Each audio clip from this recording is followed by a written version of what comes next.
일단 물리에 대해서 좀 크게 정리를 해주면, 물리라는 과목은 두 가지 특징이 있는데, 첫 번째는 얘는 물체를 다룬다.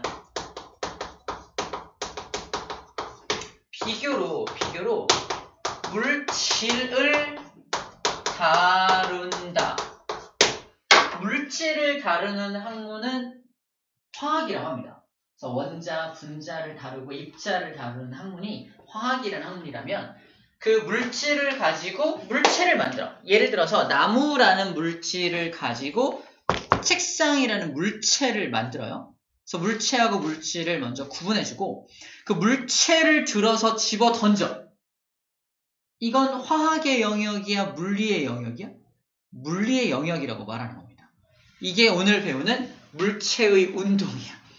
물체가 운동한다는 건 물질이 운동하는 게 아니지. 물체가 운동할 때 얼마의 속도로 날아가고 얼마의 질량으로 날아가고 뭐 얘는 관성이 있고 없고 포물선 운동을 하고 막 뭐 이런 것들을 다루는 게 물리라는 학문이라는 겁니다. 물질이 아닌 그 물질로 만들어진 어떤 물체를 다루는 학문이구나. 이게 첫 번째 포인트고요. 두 번째 포인트는 뭐냐면 물리는 외래어입니다. 외래어. 다짜고짜 쌤이 그래프 하나를 띡 보여주고 해석해봐라 그러면 지금 못해요. 이게 뭐지? 근데 이제는 어떻게 할 줄 아느냐? 우리가 생전 처음 보는 그래프를 보고서 물체가 이렇게 5m 이동했다가 3m 돌아와서 정지했다가 또 가속도를 붙여서 이렇게 씩 갔구만! 그래프를 보고서 이 물체가 어느 방향으로 어떻게 움직여서 언제 멈췄고 언제 속도를 냈고 언제 속도가 얼마고 이게 다 분석이 돼. 처음에는 못 알아듣는데 그 그래프에 대한 걸 공부를 하면 이제 알아들어. 처음에 여러분 태어나자마자 엄마가 Hello, I'm your mother 막 이러면 알아듣나요? 태어나자마자 뭐라 그래요 여러분들? 뭐래 이럴 거 아니야? 응애 뭐래 이럴 거 아니야 그죠? 아니야? 그런 것처럼 외국어도 우리가 ABCD부터 배워야 외국어를 알아들을 수 있듯이 영어를 알아들을 수 있듯이 하나하나 차곡차곡 용어 정리를 잘하고 배워야 그래서 걔가 의미하는 바가 무엇인지를 정확히 이해하고 문제를 풀 수 있습니다. 그래프 하나를 가지고 문제를 내면 되게 간단하게 문제를 낼 수 있는데 이 그래프를 텍스트로 바꾸면 한 6줄, 7줄의 텍스트가 나와요. 여러분 시험 문제 낼 때 그러면 그래프를 낼까 아니면 텍스트를 줄까? 이렇게 시험 문제를 내는 사람 입장에서 그래프가 편합니다. 그래서 그래프 문제가 많아요. 여러분 처음에 시험 볼 때 이번에 첫 시험을 볼 때 시험지를 딱 받아보면 아마도 60% 이상이 그래프인 걸 느끼게 될 겁니다. 그건 해석을 못한다? 시험 망친 거지, 그지? 망한 거예요. 그래프를 어떻게 해석해야 되는지를 이제 공부를 해야 되겠죠. 좋아요. 어쨌든 이건 외국어다. 그래서 외국어라서 굉장히 다양한 표현을 합니다. 우리가 일상적으로 쓰는 용어가 아니라 물리에서만 쓰는 용어가 따로 존재를 해요. 물리에서만 쓰는 용어가 따로 존재합니다. 그 용어들을 정확히 익히고 내 걸로 만들어야 물리가 쉬워지고 재밌어지는 거야. 물리가 계속 어렵고 계속 안 돼. 내 마음대로 말해서 그래요. 내 마음대로. 물체가 오른쪽 방향으로 2m/s의 속력으로 움직인다. 이 말을 물체가 오른쪽으로 빠르게 가고 있어 그냥. 이렇게 하면 분석이 안 되는 거야. 그죠? 그러니까 내 마음대로 해석하면 안 되고 물리에서 원하는 용어로 해석을 해줘야 되는 겁니다. 자, 그 용어 하나하나를 배워보도록 할게요. 자, 첫 번째 배우는 용어가 배운 사람들은 좀 지겨울 거예요. 이동거리라는 개념과 변위라는 개념을 구분해 줘야 됩니다. 근데 변위는 구분하고 자시고할 것도 없이 처음 들어봐. 변위. 이런 변이 있나? 아니, 그 변이 아니죠. 그 변이 아니고 제 책이 한 거죠? 비웃음 아니죠? 자, 이게 A라고 하는 위치가 있고요. B라고 하는 위치가 있습니다. 그러니까 내 마음대로 읽으면 안 돼. A점이 있고 B점이 있어. 이렇게 읽으면 안 되고 A라는 위치가 있고 B라는 위치가 있는데 A 위치에서 B 위치로 이동을 할 겁니다. A 위치에서 B 위치로 이동할 거고 내가 분필을 각자의 위치에 놓고 있죠. 그죠? 위치를 시킨 다음에 A 위치에서 B 위치로 이렇게 이 경로를 따라서 운동을 했다 칩시다. A 위치에서 B 위치까지가 산길이야. 꼬불꼬불해. 이렇게 갔단 말이야. 그죠? 요 거리를 재봤더니 10m야.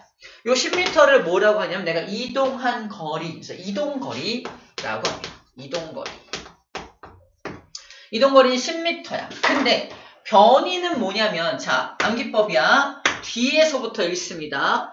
위치의 변화량을 변위라고 합니다. 위치의 변화량. 쌤이 어저께 키가 179였는데 오늘 180이 되었어요. 쌤 키의 변화량은요? 인정하고 싶지 않아? 1cm잖아요. 그죠? 179가 180 됐으니까. 이 변화량 어떻게 구해요? 나중 키에서 처음 키를 빼면 되잖아요. 그죠? 이게 변화량을 구하는 방법이에요. 마찬가지로 나중 위치에서 처음 위치를 빼면 됩니다.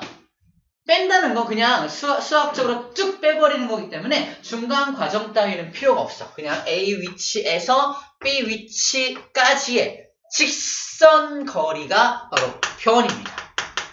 변위를 재봤더니 5m밖에 안 돼요.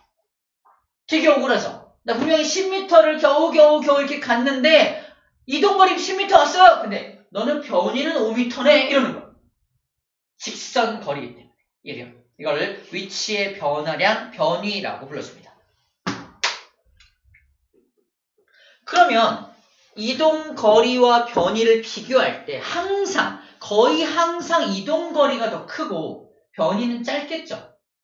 맞죠? 변위가 더 클 수 있나요? 이동거리보다? 그건 불가능합니다. 직선 거리보다 더 짧은 게 어딨어? 그죠? 그래서 이동거리가 항상 크거나 같을 수 있습니다. 만약에 얘가 직선으로 이동했다면 이동거리와 변위는 같겠죠. 맞죠? 자, 그렇게 이동거리와 변위의 관계를 우리는 먼저 살펴볼 수 있습니다.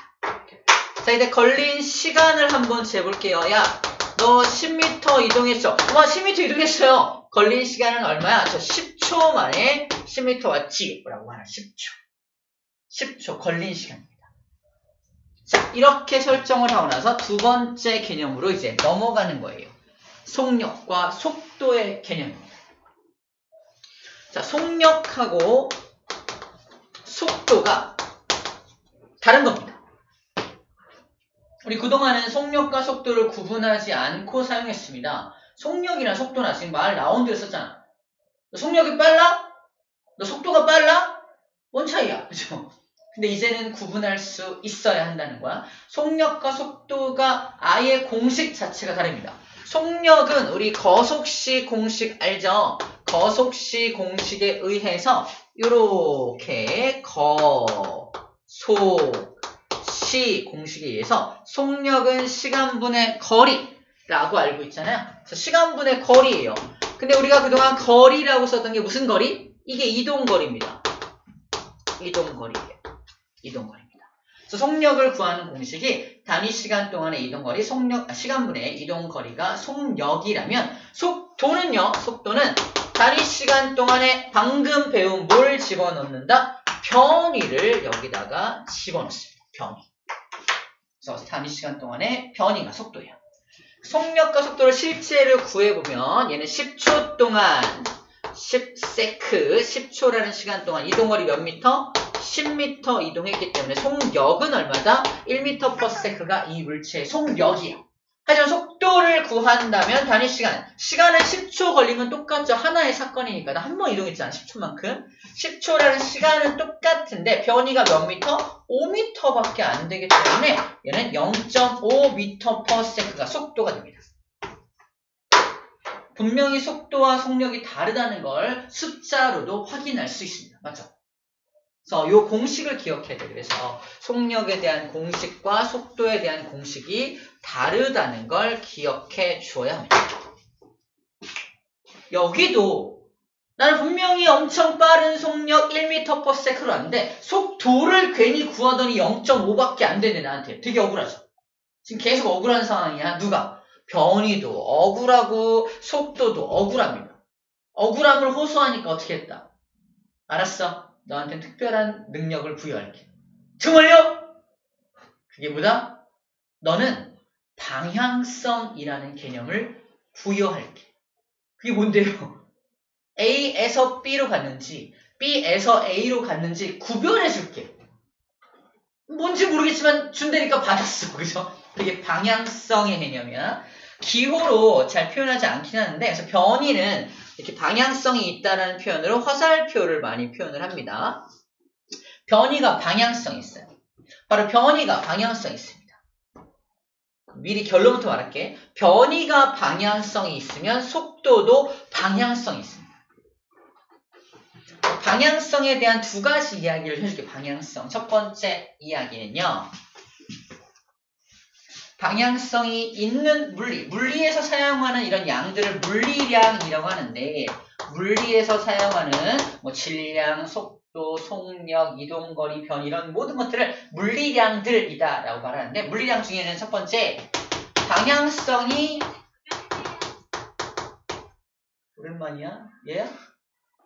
또 날 인식한 거야? 저 아니에요. 너야? 왜 날 인식하지? 너 나 목소리 똑같아? 키가 똑같은가? 어디까지 했지? 방향성이 있는 물리량과 방향성이 없는 물리량으로 구분되는데, 방향성이 있다는 건 A에서 B로도 갈 수 있고 B에서 A로도 올 수 있는, 왔다 갔다 할 수 있는 게 방향성이 있는 거야. 쌤이 오른쪽으로 갈 수도 있고 반대 방향인 왼쪽으로도 올 수 있죠. 방향성을 가진 겁니다. 그죠? 이게 방향성이 있다고 표현을 해요. 근데 방향성이 없는 게 뭔지부터 설명할게요. 방향성이 없는 건 한쪽 방향으로밖에 못 가는 게 방향성이 없는 거야. 얘는 선택의 여지가 없어요. 무조건 한쪽 방향으로만 가야 돼. 이게 뭐야? 시간 같은 거. 대표적인 예로 시간이 거꾸로 돌아올 수 있나요?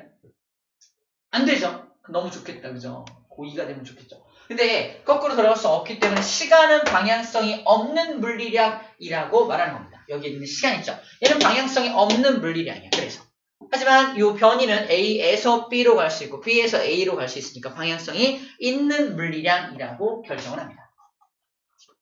됐다. 헷갈리는 게 뭐가 있냐면, 예를 들어서 질량은 이거 잘 생각해야 돼. 질량은 방향성이 있을까 없을까? 잘못 생각하면 안 돼. 일단 스탠다드부터 정답부터 말할게. 헷갈리니까. 질량은 0을 기준으로 질량이 있다 플러스죠. 그리고 반대 방향으로 갈 수 있다는 건 마이너스 질량이 가능한가요? 안 되잖아. 그지? 0부터 시작하잖아. 마이너스가 없잖아. 그래서 방향성이 없는 거야. 질량은 방향성이 없는 겁니다. 근데 잘못 생각하는 건 뭐다? 어제보다 오늘 1kg 쪘어요. 근데 내일은 1kg 빠졌어요. 찌기도 하고 빠지기도 하니까 이러면 안 된다! 무슨 말인지 알겠어? 0을 기준으로 질량이 있다 없다의 개념으로 생각해야 되는 거야. 찌기도 하고 이거 아니야. 이렇게 하면 안 됩니다. 같은 개념으로 무게도 마찬가지야. 무게도 무게가 있다. 무게가 마이너스는 없잖아. 그치? 그래서 무게도 방향성이 없는 물리량으로 들어갑니다. 이래죠.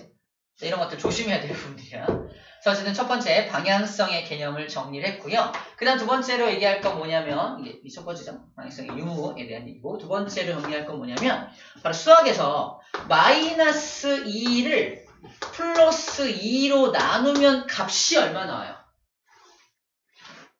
모르나요? 마이너스 1 나오죠? 그죠? 마이너스 1. 부끄럽구나.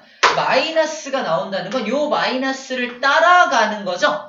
똑같아요. 얘가 방향성이 있는 물리량이고 얘가 방향성이 없는 물리량이라면 요 딴식이야. 그 다음에 여기 값은 뭐가 나온다? 방향성이 있는 물리량으로 이렇게 나온다라고 말하고 있는 겁니다. 이래요. 하나가 방향성이 있으면 얘도 방향성을 가진다라고 설명하고 있는 거예요.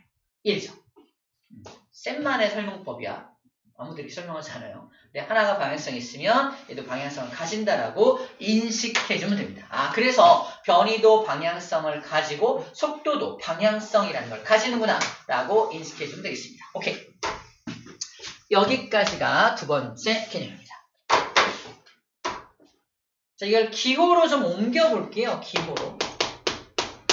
기호화 시켜볼게요. 아까 물리가 외국어라고 했잖아요. 이거 기호로 다 바꿔도 여러분들 잘 알아들을 수 있어야 돼요. 첫 번째, 이동거리.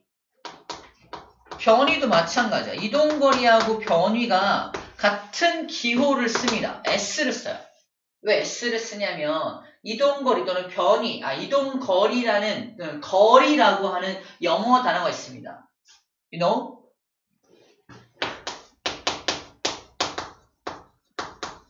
distance. 그죠? distance에서 뭘 따서 쓴다? 요 S를 따서 이동거리와 변위를 표시합니다. 근데 물체의 길이를 잴 때, 야, 요 물체의 길이가 얼마니? 요 물체의 길이. 물체의 길이를 잴 때도 물체의 distance라고 말하거든요. 물체의 길이를 얘기할 때는 물체의 길이는 요 D를 써요. D. 물체의 길이 D. 중학교 때 달의 크기를, 달의 반지름 잴 때 막 D라고 했다고 기억나? D가 어려웠죠? 엄청 어려웠어. D라서 어려웠던 거야. 재미없네요. 안 할게요. 그래서 D로 썼던 게 바로 여기서 따온 말이에요. D에서 따온 말. 거리, 길이를 D라고 표현을 합니다. 두 번째, 속력과 속도도 같은 기호를 씁니다. V라고 표현을 합니다. 이거는 뭐 너무 쉬워서 얘 안 할게요. velocity 약자예요. 오케이? 몰라서 못 쓰는 거, 그래요. velocity라고 하는 이제 이동하다라는 표현에서 따온 말이 됩니다. 근데 기호를 이상하게 쓰고 있죠. 대문자 V를 이렇게 쓰지 않고요. 이렇게 약간 흘려 쓰고 있잖아. 그건 뭐랑 구분하기 위해서냐면 전압 V, 볼트 있죠. 볼트랑 velocity랑 구분하기 위해서 서로 다른 걸 사용하자라고 약속을 한 거라고 생각하면 되겠습니다. 그래서 얘도 물리에서 사용하는 용어고 얘도 물리에서 사용하는 용어인데 역학에서는 이렇게 이탈릭체를 사용을 하고요. 그 다음에 여기 전자기 학문에서는 대문자 V를 로마자를 사용하기로 약속을 해서 좀 구분해서 사용한다 생각하면 될 것 같습니다. 됐죠? 이게 기호와 자, 세 번째 시간도 나오죠. 시간은 타임에서 나온 T를 사용합니다. 영어 시간이 아니니까 일부러 뺀 거야. 절대 몰라서 뺀 거야. 절대 몰라서 뺀 게 아니야. 알겠죠? 타임, T를 사용합니다. 그래서 저 공식을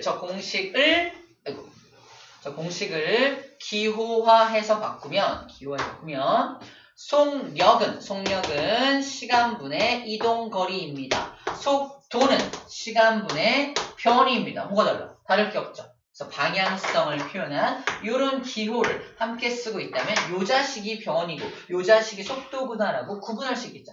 이렇게 써줍니다. 아하, 그렇구나. 이렇게 기호화시킨다. 라는 겁니다. 자, 이제 세 번째 평균 얘기를 바로 할게요. 평균.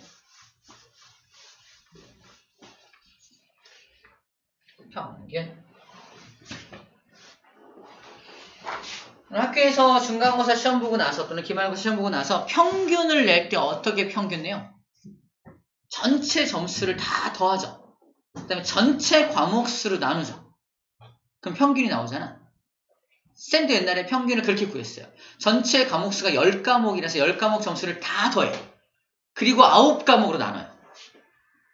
그럼 평균이 좀 올라가. 가끔은 평균이 101점이 될 때가 있어요. 이거 너무 오버했나? 무슨 말인지 모르겠어?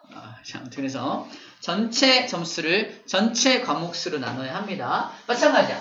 평균이란 말을 왜 쓰냐면은 평균은 뭘 구하냐면은 평균 속도, 평균 속력 이런 걸 구하라고 물어보고요. 평균 가속도 좀 이따가 평균 가속도를 구해라 이런 식으로 평균을 구하라는 말들이 나오는데 평균은 말 그대로 그냥 일단 속력 공식이 시간분의 이동 거리잖아. 그지?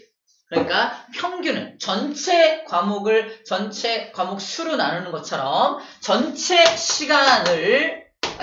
걸린 거리, 전체 이동한 거리를 전체 시간으로 나누면 평균 속력을 구할 수가 있는 겁니다. 평균 가속도도 마찬가지로 좀 이따가 가속도 공식을 배우고 나서 여기 앞에다가 전체라는 말만 붙여주면 평균 가속도를 구할 수 있습니다. 이렇게 평균을 구하는 방법은요. 모든 운동에 적용 가능합니다. 모든 운동에 적용 가능해요. 우리가 앞으로 배우게 될 모든 운동에서 평균을 구해라 그러면 저 공식으로 구하면 됩니다. 평균을 구해라. 아, 이렇게 평균을 구하면 되겠구나. 별거 없죠? 오케이. 그래서 이렇게 빨리빨리 넘어가는 이유는 좀 이따가 이제 그림을 우리가 교재를 띄워놓고 여러분들 실제 이제 어떤 그래프를 봐야 되고 그래프를 분석해야 되고 이건 어떻게 분석이 되는지를 하나하나 다시 짚어줄 거야, 세부적으로. 지금은 뼈대를 세우는 작업이라고 생각하면 될 것 같습니다. 좀 이따 같이 살을 붙여볼 거예요.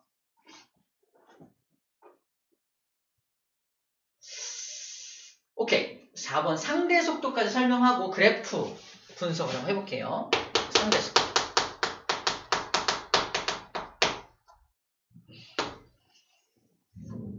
내가 자동차를 타고서 어마어마한 속도로 오른쪽 방향으로 운동을 하고 있습니다. 내가 이 자동차에 타고 있어요. 밖에 사람 하나가 정지 상태로 서 있습니다. 이런 느낌이죠. 밖에 사람이 서 있고요. 내가 가면서 사람을 쳐다보는 거야. 그래서 그 사람이 정지한 것처럼 보이나요? 아니면 오른쪽으로 가는 것처럼 보이나요? 내 입장에서. 움직이는 것처럼 보입니다. 이걸 상대적인 속도라고 말해요. 저 사람은 분명히 실제로는 정지해 있죠. 하지만 내가 봤을 때는 오른쪽으로 가던데? 이럴 거 아니에요. 이건 뭘 전제로 깔고 있냐면 운동하는 물체는 자기가 운동한다는 걸 인식하지 못합니다. 극단적인 예로 여러분들 지금 현재 운동하고 있습니다.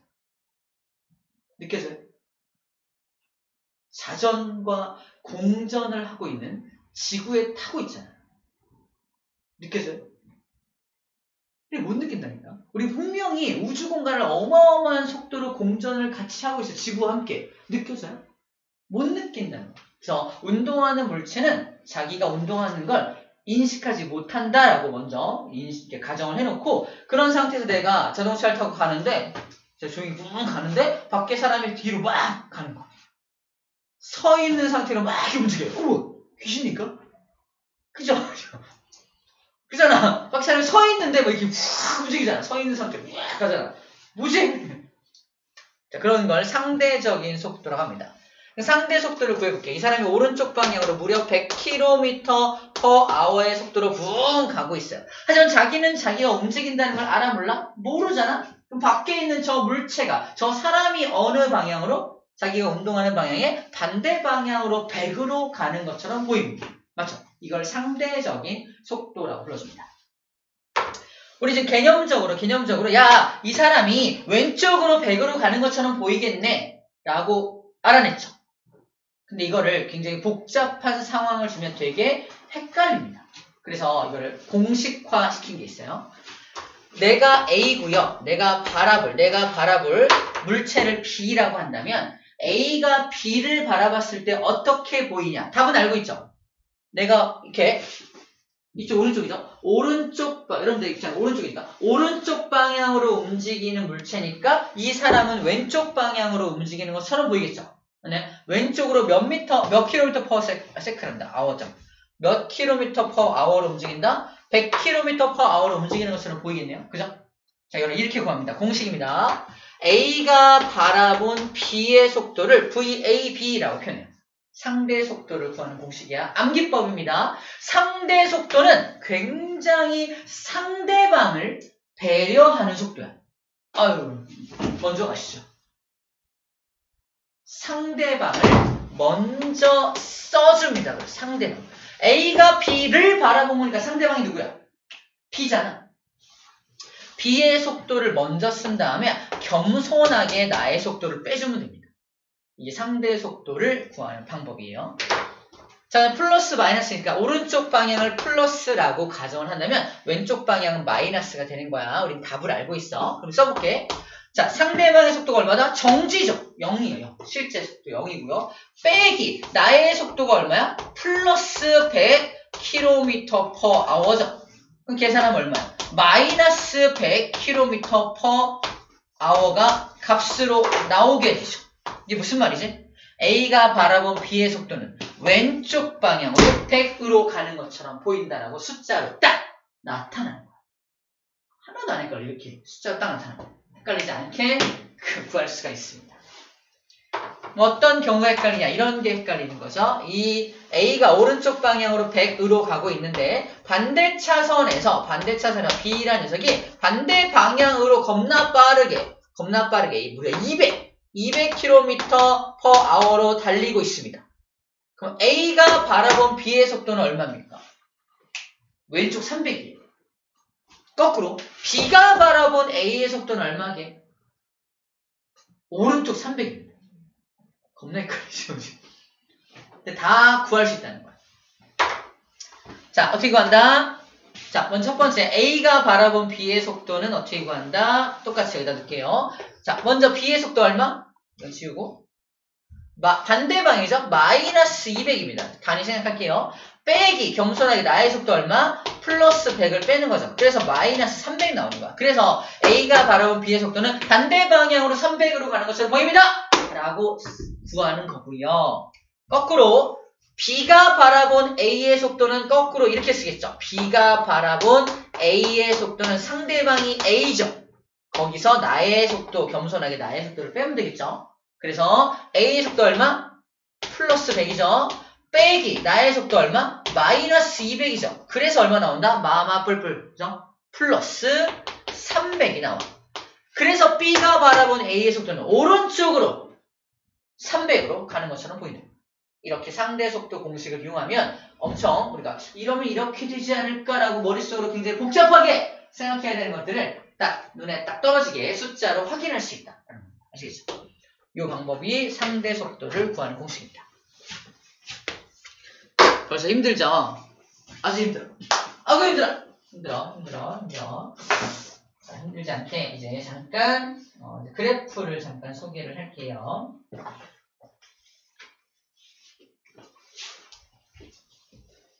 앞으로 우리가 계속 분석하게 될 그래프 얘기를 좀 할게요. 그래프. 자, 그래프의 구조 먼저 설명할게요. 그래프는 이렇게 X축과 Y축으로 구성되어 있습니다. X축은 무조건 시간이 써있어요. 못 믿겠으면 다 찾아라. 여러분들이 갖고 있는 교재에서 그래프 나오는 거 다 찾아봐. 시간 아닌 거 있으면 쌤이 지금 무려 100원을 줄게. 너무 작나? 찾을 항상 없어요. 다 시간입니다.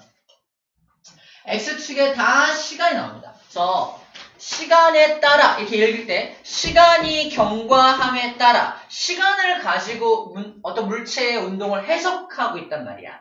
시간이 감에 따라서 물체가 어떻게 운동하는지, 시간의 감에 따라서 이동거리가 어떻게 변하는지, 시간이 감에 따라서 가속도가 어떻게 변하는지 이런 것들을 분석한단 말이야. 그래서 Y축에 뭐가 써있냐가 되게 중요합니다.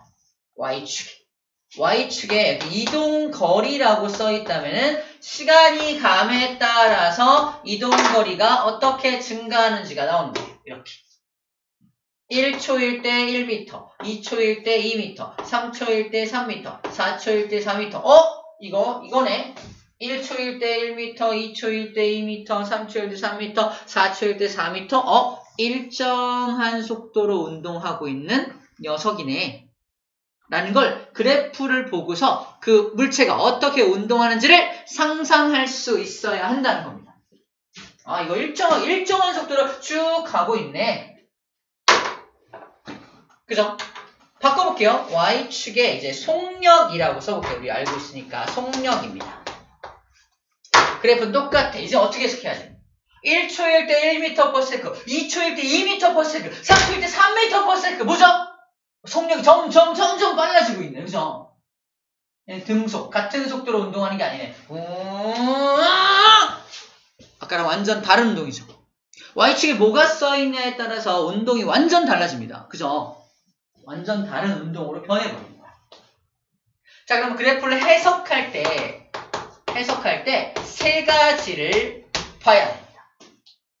한 가지는 그냥 눈에 보이는 대로 읽어주면 돼요. 어떻게?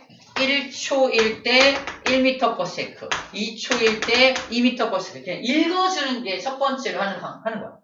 그냥 써있으니까 읽으면 됩니다. 이거 어려운 거 아니죠? 근데 문제는 2번과 3번이야. 2번과 3번은 여기 안 나와 있어. 숨어 있습니다. 숨은 의미를 찾아내야 됩니다. 숨어 있는 것 중에 첫 번째가 뭐냐면 바로 기울기. 기울기?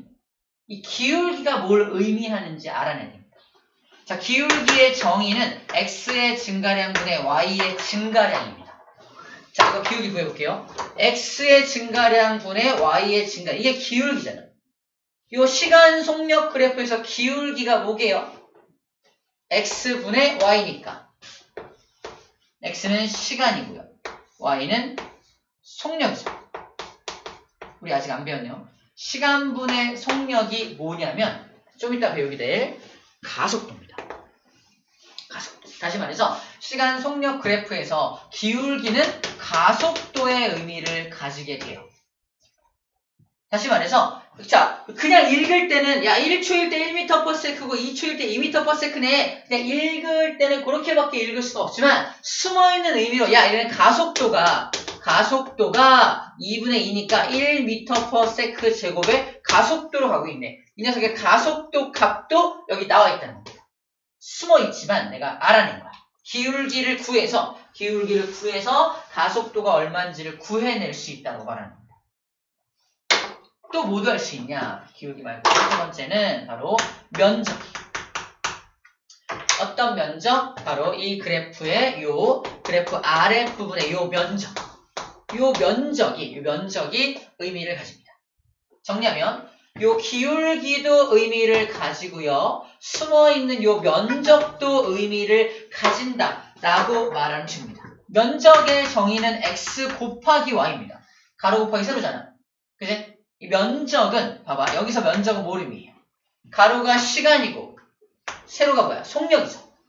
시간 곱하기 속력인 겁니다. 시간 곱하기 속력은 거속시 공식 누가 지었어? 거속시 공식에 의해서 시간 곱하기 속력은 뭘 의미한다? 이동 거리를 의미합니다. 다시 말해서 얘가 4초라는 시간 동안 속력이 4m/s까지 증가했다는 건 보이죠? 근데 4초 동안 얘가 몇 미터 이동했냐고 물어봐. 안 나와 있는데요. 이러면 돼, 안 돼? 저 면적을 통해서 이동 거리를 구해낼 수 있다라고 말하는 겁니다. 저 면적이 보다 이동 거리의 의미를 가진다라고 말하고 있습니다. 자, 숨어있는 의미. 자, 그냥 눈에 읽히는 것만 읽는 게 아니라 숨어있는 의미, 기울기와 면적이 어떤 의미를 가지는지를 분석해서 문제에서 원하는 답을 찾아줄 수 있어야 합니다. 오케이? 그래프는 요 세 가지만 할 수 있습니다. 그냥 직관적으로 읽어내는 거. 이거 1번. 그냥 읽어내는 거 할 수 있어야 되고. 읽은 다음에, 기울기는 뭐지, 여기서? 그 면적은 뭐지? 이렇게 분석하는 거예요. 모든 그래프가 면적과 기울기가 다 의미를 가지는 건 아니고요. 시간 속력 또는 시간 속도 그래프만 모든 것이 의미를 가지고 다른 그래프들, Y축에 다른 게 써 있으면 두 개의 숨어있는 의미 중에 딱 한 가지만 의미를 가지고 나머지 한 가지는 의미를 안 가지는 경우가 많아요. 그래서 둘 다 분석이 다 안 되는 경우도 있습니다. 뭐 무슨 말인지는 이제 문제 풀다 보면은 알게 될 겁니다. 이게 그래프를 분석하는 방법입니다. 아하, 그렇구나.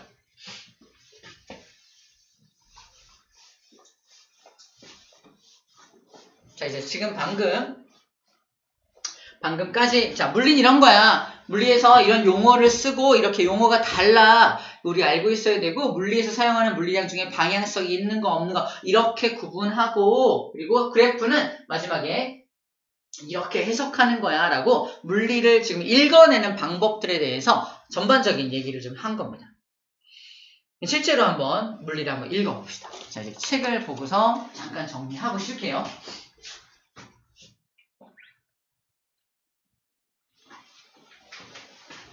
나와라. 미리 켜놓을까? 한숨 돌리세요. 핸드폰 돌리지 말고 한숨 돌리세요. 그러니까.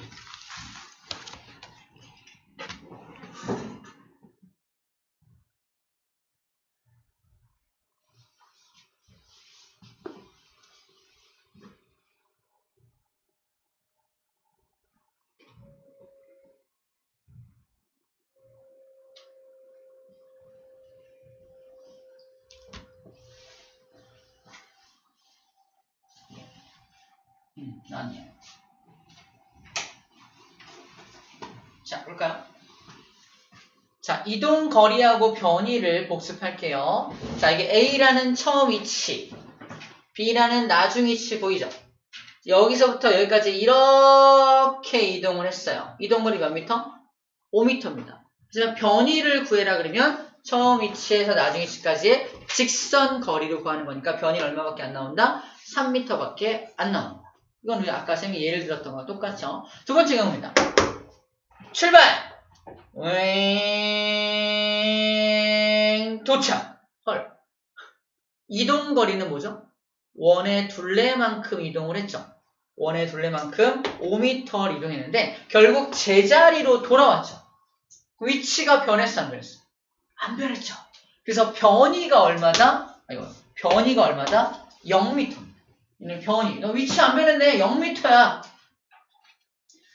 이거 만약에 5초라는 시간이 걸렸다면 속력은 1m/s죠. 속도는요? 0입니다. 맞잖아. 변이가 0이니까 속도 0일 거 아니야. 그지? 오는 동안하고 딱 들어왔어요. 속도가 얼마인가요? 0. 네? 네? 겁나 쉽던데 막 속도 0이래. 안 뛰었대 막. 네? 속력을 물어봐야죠. 속도 물어보면 안 되죠. 잘 물어봐야 돼. 그래서 자, 그 다음 경우입니다. 직선상에서 운동을 하는데 자, 시작해서 오른쪽 방향으로 5m를 이동해서 자, 정지했다가 방향 바꿔서 왼쪽 방향으로 3m 이동을 한 거야. 전체 이동거리 몇 미터? 8m만큼 이동한 거죠. 하지만 처음 위치와 나중 위치의 직선거리 몇 미터야? 2m밖에 안 됩니다. 그래서 변이를 구해라 그러면 2m가 변이에요. 그림으로 나와 있으면 2m가 변이라는 걸 쉽게 구할 수 있습니다. 이게 만약에 텍스트로 나와 있으면 문제입니다. 철수가 오른쪽 방향으로 5m를 이동했다가 방향을 바꾸어 3m를 이동하였다. 변이를 구하여라. 5인가? 3인가? 문제에 나와 있지 않은 2가 답이야. 그죠? 그죠? 대부분 여러분 찍을 때 어떻게 찍어요? 문제 나와 있는 거 이렇게 조합해서 막 하지 않나? 가끔 빼기도 하는데, 그지? 어쨌거나, 텍스트로 나오면 좀 더 헷갈리니까, 우리가 그럼 텍스트를 보고서 이런 그림으로 다시 그릴 수 있어야 되고요. 머릿속으로라도 상상해서 이렇게 어떻게 운동했는지를 분석해내야 됩니다. 그래서 2m가 변이라는 걸 알 수 있다는 거예요. 자, 됐죠? 이제 알겠네요. 어느 정도 파악이 좀 됩니다.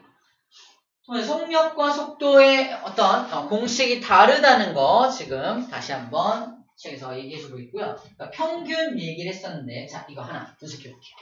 그래프입니다. X축에 시간 나와 있고요. Y축에 위치라고 나와 있습니다. 그죠? 그리고 그래프가 빨간색 그래프인데 되게 직선이 아니라 곡선의 형태의 그래프가 나와 있습니다. 읽어볼까요? 자, 직관적으로 읽는 게 1번이죠. T1이 뭐냐면 첫 번째로 잰 시간을 T1이라고 해요. 두 번째로 잰 시간은 T2라고 불러주겠네요. 첫 번째로 자 5초 자 1초 지났다 시간 자 재봐 물 재봐. 너 어느 위치에 있어? 너 S1이라는 위치에 있구나 라고 읽어주는 거예요. 자 T1 첫 번째 시간대 위치를 딱 알아봤더니 얘 S1에 있네요. 이렇게 파악하는 겁니다. 지금 1번 하는 거야. 직관적으로 그냥 읽어내는 거 하는 중입니다. T2에는 어디 있냐? T2에는 S2에 있네요. 라고 읽어주는 거죠. 그러면 S1에 있다가 S2까지 이동했네. 시간은 얼마? T1부터 T2라는 시간 동안 S1에서 S2까지 갔네? 그죠? 첫 번째. 그래서 숨어있는 의미 첫 번째가 기울기입니다. 시간 위치 그래프에서 기울기가 뭐냐? 기울기는 x분의 y니까 시간분의 y가 뭐야? y가 위치의 변화량이야. 보이나요? 다시 말해서 두 글자로 변이야. 이게 변입니다. 그래서 시간분의 변이가 뭐지? 속도가 되는 거예요.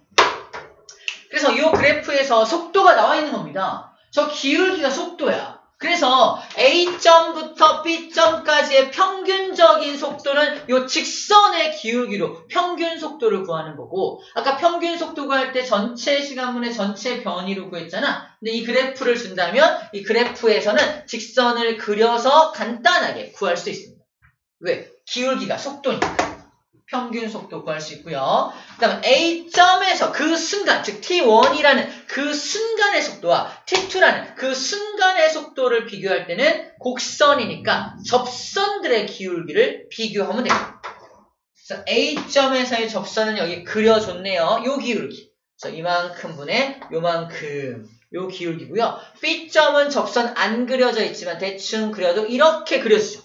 기울기가 더 크죠. 급하죠.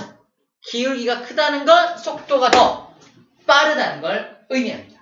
문제입니다. A점에서의 속도와 B점에서의 속도 중에 누가 더 빠르냐? B가 더 빠른 거야. 왜냐? 접선의 기울기가 더 급하니까 라고 말하면 됩니다. 그래서 밑에 그래서 순간 속도 그리고 평균 속도를 여기서 그렇게 구한다라고 얘기해주고 있는 겁니다.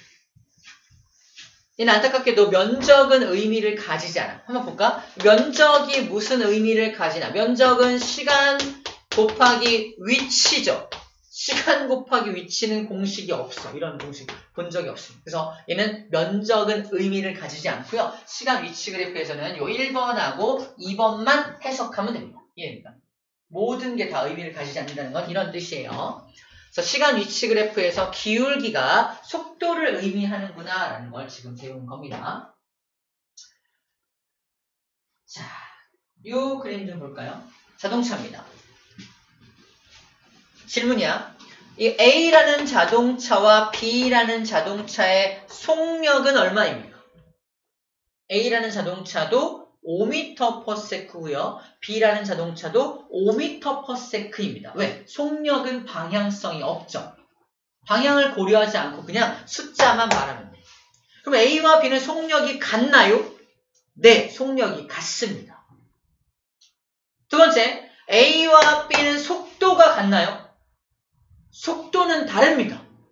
왜? A는 오른쪽 방향으로 운동하고 있고 B는 왼쪽 방향으로 운동하고 있으니까 속도가 다른 거예요. 왜? 속도는 방향성의 개념도 포함하고 있기 때문에. 그죠? 그래서 이 둘은 속도는 다른 겁니다. 오른쪽 방향을 내가 임의로 플러스라고 놓는다면 왼쪽 방향은 마이너스로 설정이 되는 거예요. 오케이? 임의로. 그러니까 뭐 임의로 설정하는 거니까 오른쪽을 마이너스로 놓기도 해요. 근데 일반적으로 오른쪽을 플러스 놓으니까 여러분들 괜히 혼자 괴짜처럼 이렇게 하지 말고 따라합니다. 오른쪽을 플러스로 놓고 왼쪽을 마이너스로 놓는 걸 연습하도록 하세요. 자, 속력과 속도에 대해서 이렇게 복습을 한번 해봤습니다. 자, 다음 장에 나와 있는 이 그래프를 분석할 때 이제 상대 속도, 상대 속력에 대한 개념이 필요한데 이건 이제 문제 풀면서 확인해 보도록 하겠습니다. 자, 하나만 더 잠깐 쉬었다 할게요. 봐봐. 요겁니다. 그래프 분석이에요. X축에 시간 나와 있고요. Y축에 위치 나와 있죠. 똑같이 시간 위치 그래프네요. 그럼 1번과 2번이 의미를 가진다고 했죠. 직관적으로 분석하는 부분과 기울기를 분석하는 방법을 해봐야겠네요. 자, 그럼 봐봐. 직관적으로 읽는다는 건 3초일 때 너는 어느 위치에 있니? 5m 위치에 있네요. 처음엔 어땠는데? 처음 0초일 때는 0m 위치에 있는 거야. 즉 0초일 땐 0m, 0이라면 기준점 0m라면 3초라는 시간 동안에 어디까지 가는 거야? 붕! 저기 5m 위치까지 와 있는 겁니다. 3초 만에 5m 이동했으니까 시간분의 거리 해가지고 속력도 알 수가 있겠죠. 근데 5m까지 간 다음에 3초부터 5초까지는 무슨 일이 벌어지고 있죠? 위치가 4, 3, 2로 줄어들고 있죠. 위치가 감소하고 있어. 뭔 소리야? 방향을 바꾼 거예요. 5m에서 저 2m 위치까지 이렇게 간 겁니다. 보여요? 그게 느껴져야 돼. 이 그래프를 보고서 얘는 처음에 5m까지 갔다가 반대로 3m 돌아와서 어디 위치에? 2m 위치까지 왔네. 오케이? 2m 위치까지 왔네를 알아야 됩니다. 그럼 5m 갔다 3m 돌아왔으니까 이동거리가 몇 미터야? 8m입니다. 이동거리 8m야. 그래. 맞죠? 변이는 2m까지 왔으니까 처음 시작점부터 2m까지의 직선거리니까 변이는 2m가 되는 거죠. 변이는 2m. 자, 이 그래프 보고서 이렇게 운동했구나 이게 그려져야 돼. 처음에 잘 안 그려져요. 안 그려지니까 자꾸 연습하고 분석해 볼 줄 알아야 돼요. 그래야 제대로 그래프를 분석할 수 있어요. 처음엔 좀 힘들어요. 맞아요. 근데 이게 머릿속으로 자꾸 그려보고 이거 이렇게 운동했네. 그래서 문제에서 이렇게 물어봐요. 운동 방향을 바꾼 건 몇 초입니까? 운동 방향 언제 바뀌었죠? 3초일 때 바뀌었죠. 봐봐. 처음에 출발! 1, 2, 3초 동안 5m 간 다음에 다시 2m로 돌아가려면 방향 바꿔야 돼. 그러니까 운동 방향이 바뀐 건 몇 초입니까? 라고 질문을 한다면 3초입니다. 라고 말하는 거죠. 두 번째 문제. 이동 거리가 가장 먼 시점은 몇 초일 때입니까? 5초일 때죠. 5m 갔다가 3m 돌아온, 즉 이동거리 8m인 게 가장 이동거리가 큰 거 아니야? 그죠? 이동거리가 가장 큰 시점은 언제다? 5초일 때가 이동거리가 가장 큽니다. 라고 말할 수 있겠죠. 그죠? 세 번째 문제. 5초일 때 이 물체의 변이는 얼마입니까? 2m죠? 그죠? 이렇게 여러 가지 각도로 분석할 수 있어야 됩니다. 그리고 좀 아까 얘기했던 요 기울기도 볼게요. 기울기. 0초부터 3초까지 얘는 얼마의 속도로 움직였습니까? 기울기가 뭐야? 시간분의 변이잖아. 즉 뭐야? 속도죠? 요 기울기, 요 x분의 y라는 요 녀석, 요 기울기를 분석하면 뭐다? 속도를 알 수 있는 겁니다. 3분의 5가 되겠죠? 저희는 속도 처음에 0부터 3초까지의 속도는 3분의 5m/s라고 써주면 됩니다. 3초부터 5초까지도 속도가 있겠죠. 방향을 바꿨으니까 아까 이 녀석이 플러스 속도라면 3초 이후부터는 거꾸로 오는 거잖아. 거꾸로 오는 거니까 3초부터 5초까지 속도는 보나마나 마이너스 속도입니다. 거꾸로 오니까. 속도는 어떻게 간다? 기울기죠. 이거분의 이겁니다. 이게 얼마? 2죠. 2분의 3이죠. 그냥 2분의 3. 마이너스 2분의 3입니다. 통분하면 누가 더 커요? 6분의 10. 6분의 9네요. 얘가 더 크죠? 맞죠? 문제입니다. 0에서 3초까지의 속력과 3에서 5초까지의 속력 중에 누가 더 크나요? 기울기가 급한 녀석.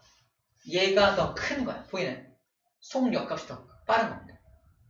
속도는 당연히 다르고 다 방향 자체가 다르니까 그 속력을 비교할 수 있는데 요 값이 큰 게 속력이 큰 거죠. 3분의 5가 2분의 3보다 크니까 속력이 더 빠릅니다. 라고 하는 겁니다.